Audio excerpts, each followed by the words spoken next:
اور جو کچھ کہا مذاق میں کہا.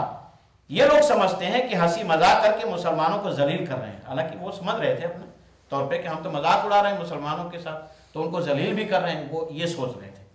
لیکن رب نے فرمایا اللہ یستہزئ بہم ویمدوہم فی طغیانہم یعمہون، اور اللہ خود ذلیل کرتا ہے انہیں اور ڈھیل دیتا ہے انہیں کہ اپنی سرکشی میں وہ بھٹکتے رہیں. اللہ چھوڑ دیتا ہے. حالانکہ اللہ خود ذلیل کرتا ہے انہیں کہ دنیا میں مسخرے کہلائیں. اللہ نے انہیں چھوڑ دیا. آج بھی وہ دیکھیں آپ پوری دنیا کے اندر ان کا مذاق بنا ہوا ہے، مسخرے کہلائیں، اور آخرت میں مسلمانوں کی جنت دیکھ دیکھ کر ذلیل ہوں. دنیا میں بھی ان کو ذلت ہوگی، اور آخرت میں جب مومنین کو جنت میں جانے کا پروانہ ملے گا تو اس وقت بھی یہ مسلمانوں کی جنت میں یہ پروانہ دیکھ کر کے میدان محشر میں بھی ذلیل ہوں کہ ان کی دنیا بھی ذلت اور رسوائی میں گزر رہی ہے، اور آخرت میں بھی ان کو ذلیل اور رسوائی ہونا ہے. اور اللہ ہنسی مذاق نہیں کرنے دیتا بلکہ ڈھیل دیتا ہے انہیں کہ اپنی بدزبانی، چھیڑ چھاڑ اور سرکشی میں بھٹکتے رہیں. اللہ اپنی گرفت سے تھوڑا سا انہیں ڈھیل دے دیتا ہے کہ جو بکنا ہے بکو، آخرت میں تمہارے لیے کچھ نہیں ہے. اور اپنی ذلت کا سامان زیادہ سے زیادہ جمع کرتے رہیں. رب فرماتا ہے کہ ڈھیل دے دیا، تم اپنی ذلت کا سامان اکٹھا کرو، آخرت میں پتہ چلے گا کہ اس کا کیا بدلہ ملنے والا ہے. اولئک الذین اشتروا الضلالۃ بالہدی، یہ وہ ہیں منافقین جنہوں نے خریدا گمراہی کو ہدایت کے بدلے. قرآن تو ھدی للمتقین بن کے آیا تھا، ھدی للناس بن کے آیا تھا. یہ متقیوں کے لیے بھی ہدایت ہے اور قیامت تک آنے والے لوگوں کے لیے بھی ہدایت ہے. اور میں نے پچھلے مرتبہ میں عرض کیا تھا کہ ہدایت کی دو معنی ہیں، ایک ہے ایصال الی المطلوب اور ایک ہے ارادۃ الطریق. ایصال الی المطلوب کہتے ہیں کہ جس منزل کی ہمیں تلاش ہے وہاں تک کوئی راستہ دکھا دے، تو یہ بھی ایک دکھانا ہے. اور ایک ہے منزل تک پہنچا دینا. کسی نے ہم سے کہا ہمیں فلاں جگہ جانا ہے، تو ہم نے کہا چلو ٹھیک ہے میں بھی جا رہا ہوں، میں تم وہاں تک پہنچا دیتا ہوں. تو ایک ہدایت کا معنی یہ بھی ہے. تو ھدی للناس جو ہے اس معنی میں قرآن قیامت تک لوگوں کو صحیح راستہ دکھاتا رہے گا. صراط مستقیم کیا ہے اس کا پورا معاملہ جو ہے، صراط مستقیم جو ہے وہ دکھاتا رہے گا قرآن. اس معنی میں قرآن ھدی للناس ہے. لیکن جب منزل پہ پہنچانے کی بات آتی ہے، جنت میں پہنچانے کی بات آتی ہے، اس معاملے میں قرآن ھدی للمتقین، صرف متقی ہی لوگوں کو جنت تک پہنچائے گا، راستہ قیامت تک سب کو دکھائے گا. لیکن ہدایت متقیوں کے لیے جب بات آئے گی، منزل تک پہنچانے کی بات آئے گی، تو یہ قرآن وہاں تک ہمیں متقیین کو، جو صحیح مومنین ہیں، ان کو ساتھ لے کر کے جائے گا. تو اولئک الذین اشتروا الضلالۃ بالہدی، یہ وہ ہیں جنہوں نے خریدا گمراہی کو ہدایت کے بدلے، منافقین. فما ربحت تجارتہم وما کانوا مہتدین، تو نہ فائدہ دیا ان کی تجارت نے اور نہ تھے وہ اس راہ سے آگاہ. ان کی تجارت کیا تھی؟ تجارت تو معنی یہ ہے کہ جس چیز کو ہدایت کو قرآن نے انہیں دیا تھا اس کے بدلے میں انہوں نے گمراہی لے لی. یعنی دنیا کے بدلے میں انہوں نے آخرت کا نہیں سوچا بلکہ دنیا ہی لے لی، آخرت کا خیال نہیں کیا. تو قرآن فرماتا ہے تو نہ فائدہ دیا ان کی تجارت نے اور نہ تھے وہ اس راہ سے آگاہ. ان کو صحیح پتہ ہی نہیں تھا، اس لیے کہ قرآن نے تو پہلے ہی بتا دیا ختم اللہ علی قلوبہم وعلی سمعہم وعلی ابصارہم غشاوہ. تو جب یہ ساری چیزیں ان کے لیے تھی تو ان کے لیے تو وہ راہ بند ہو چکی تھی. یہ سارے کافر وہ ہیں جنہوں نے خریدا کفر اور گمراہی کو ہدایت کے بدلے. اللہ نے تو ہدایت فرمائی اس کو دے ڈالا، اس کو نہیں قبول کیا، اور جس کو گمراہی بتایا اسے خرید لیا. قرآن نے جس راستے کو گمراہ راستہ بتایا تھا انہوں نے لے لیا، اور جس کو ہدایت بنا کر کے بھیجا تھا پورے قرآن کو، تو قرآن کو چھوڑ دیا، آج تک چھوڑے ہوئے ہیں. تو ان کا انجام یہ ہوا کہ نہ فائدہ دیا ان کی تجارت نے اور بالکل وہ خسارے میں پڑ گئے، نقصان ہی نقصان میں پڑ گئے. آج تک پڑے ہوئے، قیامت تک پڑے رہیں گے. اور خسارے کی وجہ ظاہر ہے کہ نہ تھے وہ اس تجارت یعنی راہ سے آگاہ. تجارت سے مراد وہ اسلام کے صحیح راستے سے آگاہ ہی نہیں ہوئے تھے کہ اسلام کیوں آیا ہے. نہ ان کو یہی معلوم تھا کہ ہدایت کتنی قیمتی چیز ہے. اگر وہ یہ جانتے کہ ہدایت کتنی عظیم شے ہے تو وہ فوراً ہدایت کو قبول کر لیتے. اس لیے کہ جب قبول کرنے والے قبول کرنے پر آئے تو حضرت بلال حبش سے رہ کر کے آ کر کے مومن ہو گئے. حضرت سہیب روم سے آ کر کے ایمان لے آئے. کہاں سے لوگوں نے آ کر کے جب ہدایت کا اور خالق کائنات کے اس دین کا مرتبہ جان لیا تو نہ جانے کہاں کہاں سے آ کر کے صحابیت کا مرتبہ پا گئے، اور یہ قریب رہنے والے جنہوں نے کچھ نہیں سمجھا وہ نہیں لے سکے۔ تو یہی ان کا ایک خسارہ پن ہے جو انہوں نے دنیا میں بھی نقصان اٹھایا ہے، اور اس کا خامیازہ انہیں میدان قیامت میں بھی بھگتنا پڑے گا کہ ہدایت کتنی قیمتی چیز ہے، اور اس کا انہیں اندازہ تھا کہ گمراہی میں کتنے عیب ہیں۔ یہ انہوں نے نہیں سوچا کہ قیامت میں آخرت میں مجھے کیا اٹھانا پڑے گا، کتنی شرمندگی ہوگی، یہ آج تک نہیں سوچے۔ اگر سوچتے تو اپنی ہی وہ اہل کتاب تھے، ان کے پاس بھی کتاب تھی، سرکار دو عالم صلی اللہ علیہ وسلم کی ساری نشانیاں اس میں موجود تھیں، وہ چاہتے تو اپنی کتاب کو ایک طرف رکھ کر کے قرآن پر عمل کرنے لگتے، لیکن نہیں کر رہے۔ مثلہم کمثل الذی استوقد نارا، اب قرآن ان کی مثال دے رہا ہے کہ ان کی مثال جیسے اس کی مثال جس نے روشن کی آگ، ایک مثال ہے کہ جیسے ایک آگ روشن کی، فلما اضاءت ما حولہ ذهب اللہ بنورہم، فرماتے ہیں رب تبارک و تعالیٰ کا ارشاد گرامی کہ جب خوب روشن کر دیا اس کے سب گرد و پیش کو، آگ روشن کی، اور آگ جب خوب روشن ہو گئی تو وہ اسی میں چلتے تھے، پھر اچانک چھین لیا اللہ نے ان کی روشنی کو، یعنی وہ آگ ختم ہو گئی، چھین لیا روشنی کو۔ وَتَرَكَهُمْ فِي ظُلُمَاتٍ لَا يُبْصِرُونَ، اور جب روشنی چھن گئی تو اندھیرا ہو گیا۔ اندھیرے میں کیا ہوتا ہے، اور چھوڑ دیا انہیں اندھیریوں میں کہ انہیں کچھ نہ سوجے، تو پھر اللہ نے انہیں تاریکیوں میں چھوڑ دیا کہ انہیں قیامت تک کچھ سجا ہی نہیں دے گا۔ یعنی ان کی مثال ایسے ہے، بالکل اس شخص کی مثال ہے جس نے اندھیرا مٹانے کے لیے آگ روشن کی کہ اس کی روشنی میں چلے، تو اس کی روشنی نے خوب روشن کر دیا اور اچھی طرح چمکا دیا اس کے سب گرد و پیش کو، ساری جگہ کو، ہر طرف روشنی ہی روشنی پھیل گئی۔ جس طرح کی اسلام نے اپنے نور سے سارے عالم کو منور فرما دیا، تو اس روشنی سے مراد دین اسلام ہے کہ اسلام جب آیا تو ساری تاریکیاں ختم ہو گئی، کفر ختم ہو گیا، دشمنیاں ختم ہو گئیں، ایک خاندان کی دوسرے خاندان سے پشت تک جو دشمنی چلی آ رہی تھی وہ ختم ہو گیا، تو ہر طرف نور ہی نور ہو گیا، اسلام کی روشنی پھیل گئی۔ تو یہ روشنی مراد، یہ بھی مفسرین فرماتے ہیں کہ یہاں آگ سے مراد جو ہے، روشنی سے مراد اسلام کی روشنی ہے۔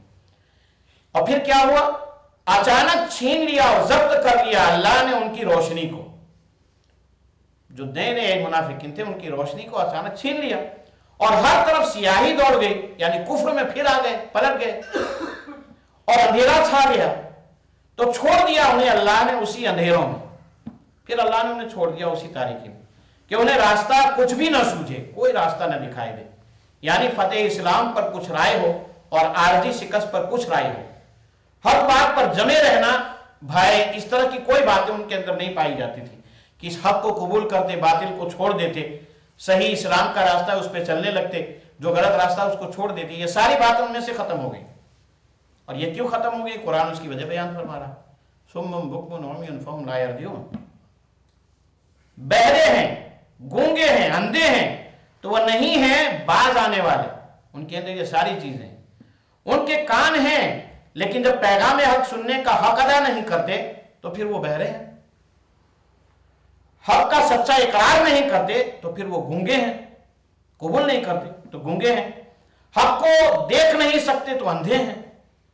تو یہاں سمم بکم عمی سے مراد یہ ہے کہ نہ انہیں حق دکھائی پڑتا ہے، نہ حق سن سکتے ہیں، اور نہ حق قبول کرتے ہیں، تو وہ سچائی کی طرف آنے کی استعداد کھو چکے ہیں۔ جب یہ ساری چیزیں ان میں سے ختم ہو گئی تو اب سچائی کے راستے کی طرف ان کے اندر آنے کی کوئی طاقت نہیں ہے، وہ کھو چکے ہیں، اور کبھی بھی اپنے گمراہیوں سے نہیں ہے باز آنے والے، یہ قیامت تک ایسے ہی رہیں گے۔ جو ان کی عادت 1400 سال 1500 سال پہلے تھی وہی آج بھی ہے، مسلمانوں کے لیے ان کے اندر جو جیلسی اور دشمنی تھی وہ بھی جو اس وقت بھی تھی آج بھی ہے، اور ہم دیکھ رہے ہیں اپنی آنکھوں سے۔ تو پھر اب کا ارشاد گرامی ہے کہ او کصیب من السماء فیہ ظلمات ورعد وبرق یجعلون اصابعهم فی آذانهم من الصواعق حذر الموت واللہ محیط بالکافرین۔ رب کا ارشاد گرامی، یا جیسے بارش ہو، دوسری مثال، پہلی مثال تو دوسری مثال، یا جیسے بارش ہو آسمان سے جس میں تاریکیاں ہیں، جو برسات ہوتی ہے تو اندھیرا چھا جاتا ہے، تاریکیاں ہیں، ورعد وبرق، اور کڑک ہے اور چمک بھی ہے، بادل گرجتے بھی ہیں، کڑکتے بھی ہیں، اور بجلی بھی چونکتی ہے اس وقت، تو وہ کڑک بھی ہے، چمک بھی ہے، تو کیا کرتے ہیں، یجعلون اصابعهم فی آذانہم، تو ٹھونس لیتے ہیں اپنی انگلیوں کو اپنے کانوں میں، من الصواعق حذر الموت،